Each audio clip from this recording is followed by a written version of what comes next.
బంగారం ధరలు అంతకంతకు పెరుగుతూనే ఉన్నాయి సార్. నేను ఒక్కరోజే 2850 రూపాయలు పెరిగింది 10 గ్రాములకి. ప్రస్తుతం రేటు 1,30,240 రూపాయలు. సో బంగారం ధరలు చరిత్రలో ఇంతలా పెరిగిన సందర్భాలు ఉన్నాయా? ఇప్పుడే ఎందుకు ఇంతలా పెరుగుతున్నాయంటే మీ విశ్లేషణ ఏంటి? అంటే వాస్తవంగా మనకు చరిత్రలో 2 సందర్భాలు చెప్పచ్చు. ఒకటి 1930s గ్రేట్ డిప్రెషన్ నేపథ్యంలో పెరిగాయి. అప్పుడు వాస్తవంగా ప్రెసిడెంట్ రూజ్వెల్ట్ నాకు గుర్తు అమెరికాలో ఏకంగా బంగారం ప్రైవేట్ ఓనర్షిప్ రద్దు చేసినట్టు గుర్తు మీకు. అంతటి స్థాయిలో 1933లో అనుకుంటాను. సో బంగారం ధరలో అప్పుడు విపరీతంగా 70% పెరిగింది. అప్పుడు అఫీషియల్గా గోల్డ్ పైన నియంత్రణలు ఉన్న సమయంలో అది మీకు 1971 తర్వాత గోల్డ్ పైన నియంత్రణలు ఎత్తివేశారు. అలాంటి సమయంలోనే 1930 గ్రేట్ డిప్రెషన్ నేపథ్యంలో పెరిగింది. తర్వాత మీకు 1978 ఎర్లీ 80 మధ్యలో అంతర్జాతీయ మార్కెట్లో బంగారం ధరలు 4 టైమ్స్ పెరిగాయి, 4 రేట్లు పెరిగాయి. అప్పుడు మన దగ్గర గోల్డ్ ఇంపోర్ట్ కంట్రోల్స్ ఉండే. సో ఇండియాలో కూడా వాస్తవంగా 45% పెరిగింది 1979 1980 మధ్య కాలంలోనే. ఎందుకంటే గోల్డ్కు 2 రకాలు ఉంటుంది ప్రైస్. ఒకటి అంతర్జాతీయ మార్కెట్లో ధర పెరగడం ఒక డైమెన్షన్ అయితే, డాలర్ రూపీ ఎక్స్చేంజ్ వాల్యూ బట్టి కూడా బంగారం ధరలు పెరుగుతాయి. ఇప్పుడు మీకు 1979-80లో 900 రూపీస్, 1979లో 900 పైన కాస్త పైచిలకు ఉండేది తుల బంగారం. ఆ 10 గ్రాముల బంగారం అది ఏకంగా 1350కి పెరిగింది. అంటే మీరు గమనించండి, దాదాపు 1980లో కనుక బంగారం కొని ఉంటే ఈవెన్ పెరిగిన తర్వాత కూడా ఇప్పుడు 100 టైమ్స్ 100 రెట్లు. 1980లో ₹1,00,000 పెట్టుబడి పెట్టుంటే ఇవాళ ₹1,00,00,000 అది.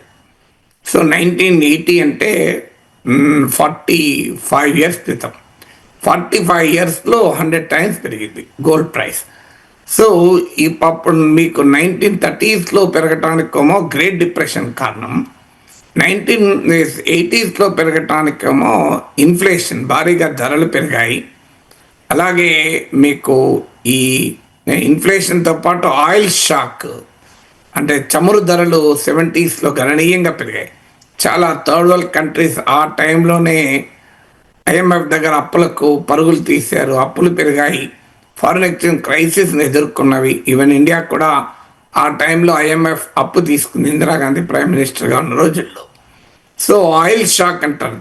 గ్రేట్ డిప్రెషన్ 1930s కారణమైతే ఆయిల్ షాక్ 1978 1980s మధ్యలో, ముఖ్యంగా ఎర్లీ 80s. ఆ టైంలోనే మీకు ఇరాన్లో ఇస్లామిక్ రెవల్యూషన్ వచ్చిన సమయము, అమెరికా అనుకూల ప్రభుత్వం పతనమై అమెరికా వ్యతిరేక ఇస్లామిక్ ప్రభుత్వం ఏర్పడింది. ఆఫ్ఘనిస్తాన్లో సోవియట్ జోక్యం చేసుకుంది ఆ సమయంలోనే. అంటే geo political tensions, geo economic crisis, oil shock, దాని పర్యవసనంగా వచ్చిన ఇన్ఫ్లేషన్ వల్ల మీకు బంగారం ధరలు బాగా పెరిగాయి. ఆ తర్వాత బంగారం ధరలు 50% పడిపోయాయి. Country delight buffalo milk start చేసాము. ఫస్ట్ పిల్లలకి ఇచ్చినప్పుడు కానీ, మేము పెరుగు తిన్నప్పుడు కానీ, మేము చిన్నప్పుడు తిన్న ఓల్డెన్ డేస్ గుర్తొచ్చాయి మాకు. మీగడ కూడా పాలు కాచాక మీగడ బాగా రావడం, అప్పుడు మా చిన్ననాటి రోజులు గుర్తొచ్చాయి అన్నమాట. మీకు ఈ 1980s ఆయిల్ షాక్ ఇదంతా పోయి, అస్థిర పరిస్థితులు పోయి, global politics, Jio economics stabilize అయ్యాక బంగారం ధరలు 50% పడిపోయాయి. 50% కరెక్షన్, మామూలు కరెక్షన్ కూడా కాదు. ఆ తర్వాత దాదాపు 20 ఇయర్స్ బంగారం ధర పెరగలే, స్టేబుల్గా ఉండిపోయాయి. చాలా పీరియడ్స్లో బంగారం ధరలు ఏమీ పెరగదు, అక్కడే ఉండిపోతుంది. అందువల్లే కొనేవారు ధైర్యం చేయరు, బంగారం కొనాలి అంటే పెరుగుతలేదు కదా అని. ఒక బంగారం ధరలు ఏంటంటే 30-40 ఇయర్స్ పీరియడ్ తీసుకుంటే ఎప్పుడోసారి స్పైక్ వస్తుంది. సో అందువల్ల ఎవరైనా బంగారం కొనాలనుకుంటే ఇప్పుడు పెరుగుతుంది, 2026లో పెరుగుతుంది అనే యాంగిల్లో కొంటే ఇబ్బంది పడతారు. కానీ బంగారము నేను ఉద్యోగం వచ్చుతున్న ఒక 25 ఇయర్స్ వయసులో కనుక నేను చేయలేకపోయాను, అప్పుడు ఇంత ఆలోచన లేదు, ఆదాయము లేదు.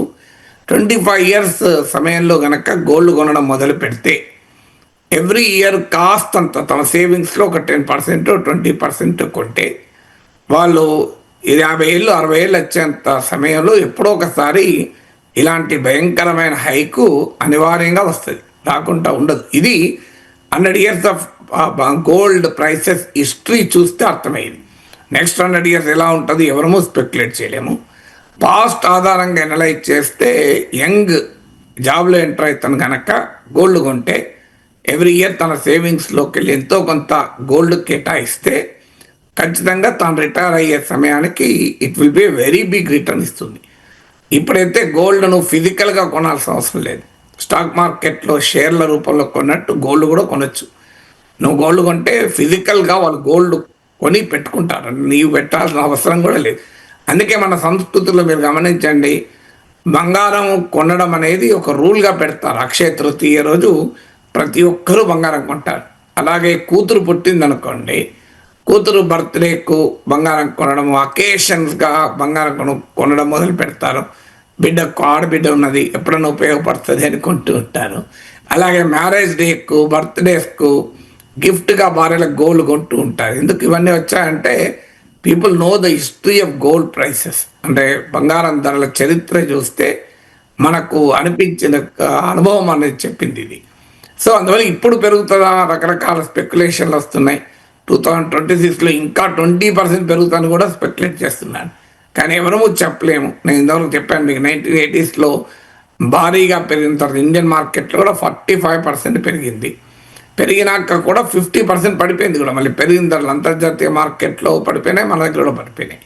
సో అందువల్ల మీకు డాలర్ ప్రైస్ కూడా మూమెంట్ బట్టి కూడా ఉంటుంది. ఎందుకంటే గోల్డ్ ఇది ఇంటర్నేషనల్ మార్కెట్పై ఆధారపడి ఉంటుంది. మన దేశంలో గోల్డ్ ఉత్పత్తి అయ్యేది లేదు, దాదాపు లేదు. కోలార్ గోల్డ్ ఫైల్స్ అనేది సినిమాలకు మనకి అయిపోయింది. సో అందువల్ల మీకు రీసైకిల్ గోల్డ్ ఉంటుంది. అంటే ఆల్రెడీ మా ప్రజల దగ్గర బంగారం నగల రూపంలో బంగారం ఉంటుంది, అది మార్కెట్లోకి వస్తూ పోతూ ఉంటుంది. ఇది కాక సెంట్రల్ బ్యాంక్స్ అప్పుడప్పుడు బంగారం అమ్ముతుంటుంది, కానీ ఇటీవల కాలంలో సెంట్రల్ బ్యాంక్స్ అమ్మడం లేదు, బంగారం కొనడం మాత్రమే చేస్తుంది. ఇక బంగారం ధరలు ఎందుకు పెరుగుతాయి అన్నదానికి 100 ఇయర్స్ హిస్టరీ తీస్తే నేను ఇంతకుముందు చెప్పినట్లు జియో పాలిటిక్స్, జియో ఎకనామిక్స్ కారణం. బంగారం ధరలకు కారణం అంతర్జాతీయంగా అస్థిర పరిస్థితులు ఉంటే, అంతర్జాతీయంగా అన్సర్టనిటీ ఉంటే గోల్డ్ ప్రైస్ పెరుగుతుంది. అది పొలిటికల్ అన్సర్టనిటీ కానీ ఎకనామిక్ అన్సర్టనిటీ కానీ ఏ అన్సర్టనిటీ అయినా గోల్డ్ ప్రైసెస్ను పెంచుతుంది. మీరు గమనిస్తే ఇప్పుడు 2022 ఆ ప్రాంతం నుంచి పెరుగుతోంది. మీకు ఈ ఇయర్లోనే భారీగా పెరిగింది, మీకు మామూలుగా పెరగలేదు ఇయర్లోనే. సో మీకు ఎందుకు పెరుగుతోంది అన్నదానికి మనం చాలా సందర్భాల్లో చెప్పుకున్న రీజన్స్ ఇప్పుడు కారణం. నేను బంగారం ధరలపైన దాదాపు ఎవ్రీ 3 నెలలకు 4 నెలలకు విశ్లేషణ చేస్తూనే ఉంటాను. అది ఎవరము నేను మళ్ళీ చెప్పేది mutual funds investment subject to market risk అంటారు కదా, అలా స్టాట్యుటరీ వార్నింగ్ ఏంటంటే నేను ఆ విశ్లేషణ ఆధారంగా మీరు గోల్డ్ కొనకండి, కొనకుండా ఉండకండి. నేనే గోల్డ్ కొనడం లేదు, నేనే మీ కొనకుండా ఉండడం లేదు. అవసరం వస్తే కొనగలిగితే కొంటాం, కొనకపోతే కొనం. కానీ నేను ఎప్పుడు గోల్డ్ కొని ఇన్వెస్ట్ చేయమని చెప్పడం లేదు. I'm not an investor adviser, నేను ఇన్వెస్ట్మెంట్ అడ్వైజర్ని కాను, నేను ఒక విశ్లేషకుని మాత్రమే. అందువల్ల ఆ జాగ్రత్త మళ్ళీ తీసుకోమని చెప్పేది. ఎందుకు అంటే గోల్డ్ ప్రైసెస్ మూమెంట్ అలాగే ఉంటుంది. ఎందుకు పెరుగుతున్నాయన్న దానికి ముఖ్యమైన కారణాలు డిమాండ్ అండ్ సప్లైతో పాటు అంతర్జాతీయంగా వస్తున్న పరిణామాలు. ఇప్పుడు అంతర్జాతీయంగా గోల్డ్కు భారీ డిమాండ్ రావడానికి కారణము మీకు గోల్డ్ ఒకటే కాదు, సిల్వర్ కూడా ధరలు బాగా పెరుగుతున్నాయి. మీకు సిల్వర్ పెరగడానికి ఇతర రీజన్స్ కూడా ఉన్నాయి. ఇండస్ట్రియల్ డిమాండ్ కూడా ఉంటుంది సిల్వర్కు. ఇప్పుడు ఎలక్ట్రిక్ వెహికల్ ఇండస్ట్రీ ఇట్లాంటి ఇండస్ట్రీలో సిల్వర్ వాడతారు. సిల్వర్ యొక్క ఇండస్ట్రియల్ యూజెస్, ఇండస్ట్రియల్ డిమాండ్ కూడా కారణమవుతుంది. కానీ ఇక్కడ మీకు గోల్డ్కి వచ్చేవరకు గోల్డ్, సిల్వర్, బిట్ కాయిన్స్ కూడా పెరుగుతున్నాయి. మీరు గమనిస్తే మనం ఇంతకుముందు మాట్లాడుకున్న బిట్ కాయిన్స్ కూడా పెరుగుతున్నాయి ధరలు. ఎందుకు పెరుగుతున్నాయి అనడానికి ముఖ్య కారణము గ్లోబల్ రిజర్వ్స్.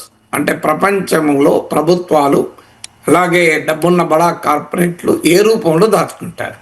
రూపాయలలో దాచుకున్నారనుకోండి, మీరు అమెరికాకి వచ్చాము, రూపాయలు ఇస్తే ఎవడు పట్టించుకుంటాడా? మీకు డాలర్స్ ఉండాల్సిందే.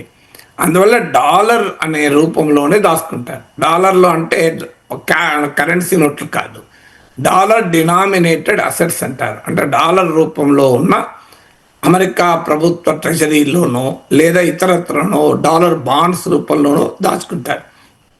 అంటే డాలర్ పైన నమ్మకం, ఎందుకంటే డాలర్ ధర పెరుగుతూనే ఉంటుంది అని నమ్మకం. డాలర్ వెనకాల అత్యంత శక్తివంతమైన దేశం అమెరికా ఉంది గనక, సో అమెరికా ఆధిపత్యానికి ప్రమాదం ఉండదు కనుక డాలరు ఎప్పుడైనా ఇంటర్నేషనల్గా లిక్విడిటీ ఉన్న కరెన్సీ కనుక ప్రపంచంలో 193 దేశాలు ఎక్కడికి పోయినా డాలర్తో మీరు ఏ వస్తువులైనా కొనచ్చు, అమ్మచ్చు. ఏ బ్యాంక్ అయినా వెళ్ళి నీకు న్యాయబద్ధంగా చట్టబద్ధంగా డాలర్లు ఉంటే దాన్ని ఎక్స్చేంజ్ చేసుకోవచ్చు.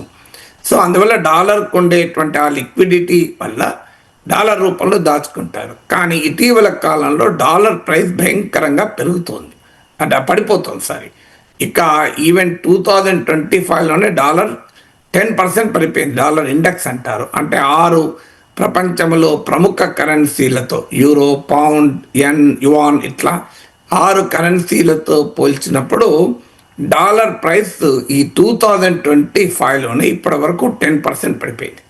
సో దీనితో డాలర్ రూపంలో దాచుకుంటే ప్రమాదము అనే భయం పెరిగింది. దాంతోపాటు డాలర్ను వెపనైజ్ చేస్తోంది అమెరికా.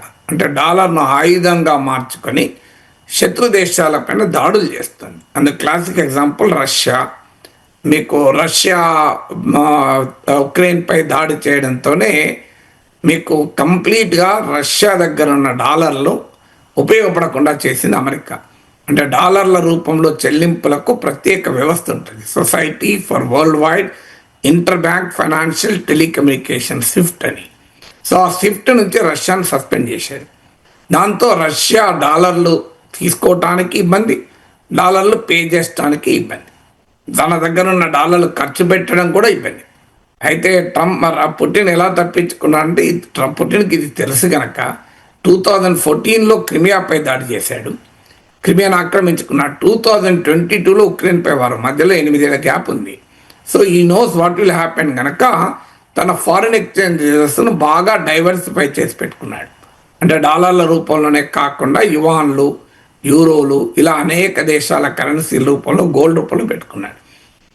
ఈ 2 కారణాలు, ఒకటి డాలర్ ప్రైస్ ధర పడిపోతుంది, అమెరికన్ ఎకానమీ పైన ప్రపంచ విశ్వాసం సన్నగిల్లుతోంది. ఎందుకు సన్నగిల్లుతుందో మనకు అందరికీ తెలుసు, ట్రంప్ టారిఫ్ నుంచి మొదలుకొని అనేక రీజన్స్. తర్వాత రెండవది డాలర్ను వెపనైజ్ చేయడం, డాలర్ను ఆయుధంగా శత్రు దేశాలపైన అటాక్ చేయడం. ఈ 2 ఎప్పుడైతే చేస్తున్నారో దాంతో సహజంగానే ప్రపంచంలో ఉండే సర్ప్లస్ దాచుకునే వారికి డాలర్ రూపంలో దాచుకుంటే భయమేస్తుంది. అందుకే డాలర్ను పూర్తిగా కొనడం మానేయడం లేదు. రిజర్వ్ ఫారిన్ ఎక్స్చేంజ్ రిజర్వ్స్లో ఇప్పటికీ డాలరే హైయెస్ట్. కానీ ఇతర కరెన్సీల రూపంలో గోల్డ్ రూపంలో దాచుకోవడాన్ని పెంచారు. Diversifying their foreign exchange reserves అంటారు. సో అలా డైవర్సిఫై చేసుకోవడంలో అనేక దేశాలు ముందున్నాయి, ఇండియా కూడా ముందుంది. మీకు ప్రపంచవ్యాప్తంగా central bank, reserve bank of India RBI లాంటి సెంట్రల్ బ్యాంక్ పెద్ద ఎత్తున గత 3 ఏళ్లుగా బంగారాన్ని కొంటున్నాయి. మీకు 2022లో ప్రపంచవ్యాప్తంగా సెంట్రల్ బ్యాంక్స్ 1000 టన్స్కి పైగా, 1000 టన్నులకు పైగా కొన్నది, 1000 టన్స్కి పైగా. మీకు అలాగే మీకు 2023లో కూడా 1037 టన్స్ కొన్నారు. 2024లో ఏకంగా 1180 టన్స్ గోల్డ్ కొన్నారు ప్రపంచవ్యాప్తంగా సెంట్రల్ బ్యాంక్స్ కొనేది. అంటే గత 3 ఏళ్లుగా 1000 టన్నులకు పైగా సెంట్రల్ బ్యాంక్స్ ప్రపంచవ్యాప్తంగా మన రిజర్వ్ బ్యాంక్ ఆఫ్ ఇండియాతో సహా బంగారాన్ని పెద్ద ఎత్తున కొని దాచుకుంటున్నాయి. ఎందుకు? తమ ఫారిన్ ఎక్స్చేంజ్ రిజర్వ్స్ని డైవర్సిఫై చేసుకోవటానికి, డాలర్ పైన రిలయన్స్ని తగ్గించుకోవటానికి చేస్తున్న పని. సో దీనివల్ల ఏమవుతుందంటే గోల్డ్కు అనూహ్యంగా డిమాండ్ పెరిగింది. అంటే ప్రజలు నగల కొరకు కొనే డిమాండ్, జ్యువెలరీ డిమాండ్ కంపారిటివ్లీ ఇంత ఎలాస్టిక్గా ఉండదు. ఇన్వెస్ట్మెంట్ డిమాండ్ అన్న ఇలా ఎలాస్టిక్గా ఉండొచ్చు, కానీ జ్యువెలరీ డిమాండ్ ఉండదు. సో సెంట్రల్ బ్యాంక్స్ కొనడం అనేది పెద్ద ఎత్తున గోల్డ్కు డిమాండ్ను భయంకరంగా పెంచింది. సో దీనికి కారణం డాలర్ పైన ఉండేటువంటి అనుమానాలు. ఇటీవల కాలంలో మరీ ముఖ్యంగా గత కొంతకాలంగా డాలర్ ధర పడిపోతుంది, కానీ యూరో, యెన్, యువాన్ వీటి ధరలు పెరుగుతూ ఉండేవి. కానీ ఇటీవల వీటి ధరల్లో కూడా హెచ్చుతగ్గులు మొదలయ్యాయి, వాలటాలిటీ మొదలైంది. రూపాయి మొదటి నుంచి కూడా డాలర్తో పోలిస్తే తగ్గింది. కానీ ఈ లేటెస్ట్గా గత ఫ్యూ వీక్స్లో జరుగుతున్నది ఏంటంటే డాలర్తో పోలిస్తే యూరో, యెన్, యువాన్లో కూడా ఇవాళ ఇబ్బందులు మొదలయ్యాయి. దీనివల్ల ఏమవుతుంది అంటే డాలర్ కన్నా ఆల్టర్నేటివ్గా యూరోలో, యెన్, యువాన్లో దాచుకోవడం కన్నా గోల్డ్ అయితే సేఫ్ అనేటువంటి భావన ప్రపంచ దేశాల సెంట్రల్ బ్యాంకుల్లో మీకు పెరిగింది. ఇప్పుడు అదనంగా కొత్తగా వస్తున్న సమస్యలు ఏంటంటే, ఒకటి అమెరికాలో ప్రభుత్వ షట్డౌన్. సో ఇది గందరగోళాన్ని సృష్టిస్తోంది అమెరికన్ ఎకానమీలో. దానికి తోడు రష్యా ఉక్రెయిన్ వార్ ఆగిపోతుంది, ట్రంప్ వస్తే అనుకున్నారు, అది ఆగలేదు. ఇప్పుడు గాజా వార్ ఆగింది కానీ అది ముగియలేదు. ముగిసిందని ట్రంప్ చెప్తున్నాడు కానీ ఐ డోంట్ థింక్ అది ముగియడం కాదు, ఆగడమే. సో అందువల్ల ఇరాన్పై అమెరికా దాడి చేసింది. ఇలా ప్రపంచవ్యాప్తంగా టెన్షన్స్ కంటిన్యూ అవుతున్నాయి. ట్రంప్ చెప్పుకుంటున్నట్లు 8 యుద్ధాలు ఆగిపోతే గోల్డ్ ప్రైస్ ఇట్లా పెరగవు. సో 8 భయంకర యుద్ధాలు ఆగిపోయి 3వ ప్రపంచ యుద్ధం ఆగిపోతే గోల్డ్ ధరలు ఇంత స్కైరాకెట్ అయ్యడానికి అవకాశమే లేదు. సో అందువల్ల ప్రపంచవ్యాప్తంగా జియో పొలిటికల్ టెన్షన్స్ పోలేదు, జియో ఎకనామిక్ టెన్షన్స్ పెరిగాయి. మీకు వరల్డ్ వైడ్గా స్టాక్ మార్కెట్స్ చాలా పెద్ద ఎత్తున అతలాకుతలమవుతున్నాయి. మీకు తాజాగా అమెరికన్ షట్డౌన్తో పాటు US China trade war intensify అయింది. మరీ లేటెస్ట్గా చైనా పైన 100% అదనపు సుంకాలు విధిస్తానంటూ ట్రంప్ విధించాడు. 100% అడిషనల్ అని. అమెరికా చైనాల మధ్య వాణిజ్య యుద్ధం అంటే అది ప్రపంచంలో పెద్ద ప్రమాదం. ఎందుకంటే అమెరికా ప్రపంచంలో నెంబర్ 1 ఎకానమీ అయితే చైనా నెంబర్ 2 ఎకానమీ. అంటే ప్రపంచంలో 2 అతిపెద్ద ఆర్థిక వ్యవస్థల మధ్య ట్రేడ్ వార్ అంటే అది ప్రపంచ ఎకానమీని ఏ రకంగా ప్రభావితం చేస్తే చూడాలి. దీంతోపాటు వరల్డ్ వైడ్గా ప్రపంచ దేశాల అప్పులు పెరుగుతున్నాయి. మీకు అమెరికాది పెరుగుతుంది, గ్లోబల్ డెట్ కూడా పెరుగుతుంది. మీకు అమెరికా డెట్ గణనీయంగా పెరుగుతుంది. మీకు అమెరికన్ జీడిపి దాటి మోర్ దెన్ 125% ఉంది ఇప్పుడు డెట్. దీనికి తోడు అదన ఇటీవల ట్రంప్ తీసుకొచ్చిన బిగ్ అండ్ బ్యూటిఫుల్ బిల్ వల్ల మరో $3.9 ట్రిలియన్ పెరిగింది అమెరికా డెట్. ఒక్క bill big and beautiful bill ద్వారానే అమెరికా అప్పుల భారము $3.9 ట్రిలియన్ పెరిగింది. అంటే ప్రపంచ అప్పు పెరుగుతోంది. ప్రపంచ దేశాల అప్పు అంటే ఏంటంటే world is living beyond means, అంటే ఆదాయాన్ని మించి ప్రపంచ దేశాలు ఖర్చు పెడుతున్నాయి. అంటే ప్రపంచ దేశాల ఆర్థిక వ్యవస్థే అన్సర్టన్గా ఉంది అని. ఇటీవల ఆర్టిఫిషియల్ ఇంటెలిజెన్స్లో కూడా భారీగా పెట్టుబడులు పెడుతున్నారు. తాజాగా IMF, బ్యాంక్ ఆఫ్ ఇంగ్లాండ్ హెచ్చరించాయి, మీరు ఏఐలో విపరీతంగా పెట్టుబడులు పెరుగుతున్నారు, కానీ ఇది బుడగా ఎప్పుడు బద్దలయ్యేది తెలియదు అని. దాన్ని ఈవెన్ IT ఎక్స్పర్ట్స్ కూడా అంగీకరిస్తున్నారు. ఇప్పుడు జెఫ్ బెజోస్ అన్నాడు, ఇది ఫైనాన్షియల్ బబుల్ అయితే కావచ్చు కానీ టెక్నాలజీ బబుల్ కాదు అని. అంటే ఆర్థికంగా పెట్టుబడి పెట్టిన వారందరికీ లాభాలు రాకపోవచ్చు, భారీగా నష్టాలు కూడా ఉండవచ్చు, కానీ టెక్నాలజీ మాత్రం ఖచ్చితంగా బుడగలాగా బద్దలు కాదు. Technology will continue to improve and technology ప్రపంచ మానవాళికి మేలు చేస్తుంది అని జెఫ్ బెజోస్ అన్నాడు. ఈవెన్ సామ్ ఆల్ట్మాన్ కూడా ఇదే అభిప్రాయం వ్యక్తం చేశాడు.